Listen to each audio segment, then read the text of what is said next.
ससुरा हम हैं शिवम डीजे। अब हमको प्यार से शिवम डीजे कहते हैं।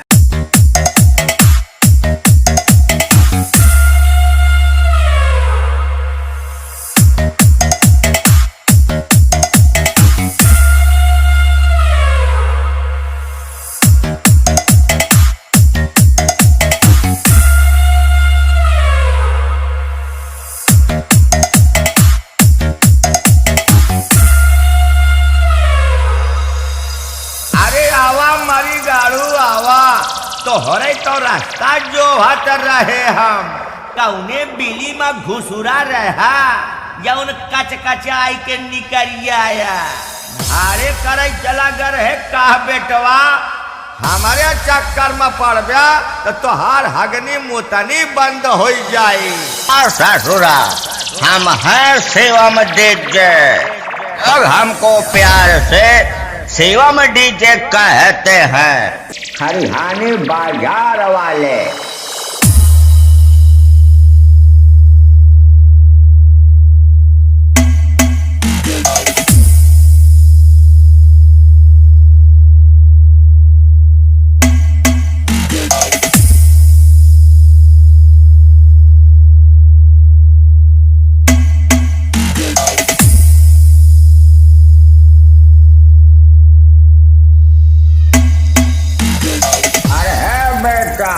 हम कुछ दिन खामोश क्या हुए अपने आप को खरिहानी का किंग समझने लगे। हम ससुरा हम हैं शिवम डीजे। खरिहानी बाजार वाले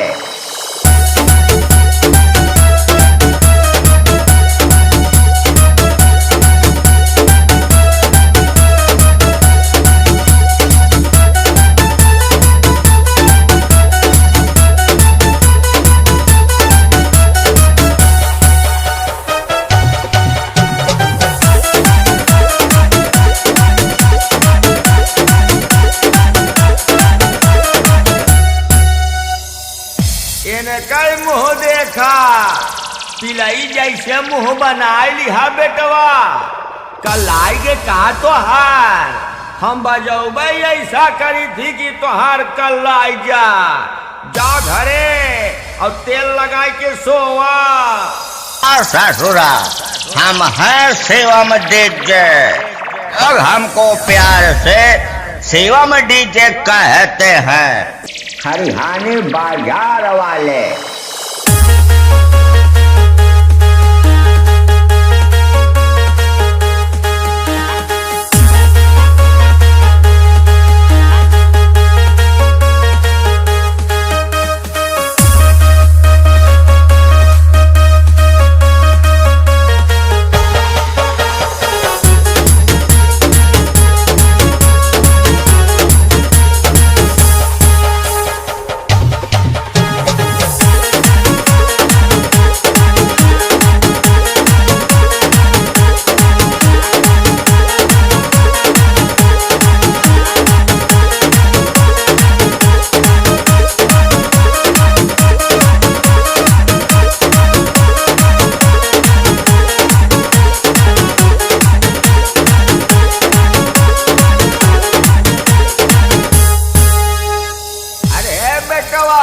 तो डीजे नहीं बजावता है डीजे के नाम पे हागता है और पैसा लेके अपने कमेटी का ठागता है।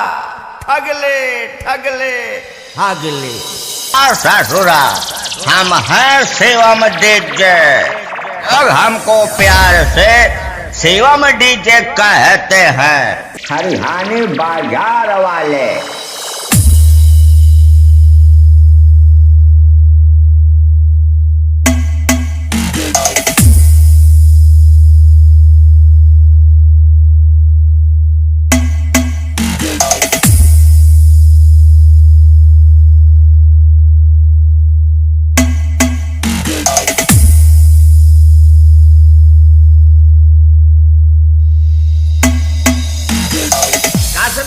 बरसाती में ढक तो सारे 54-58 पे डीजे बजाए के अपने आप का तोप समझाता है।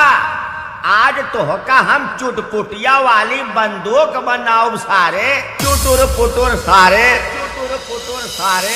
ससुरा हम हैं शिवम डीजे, और हमको प्यार से शिवम डीजे कहते हैं।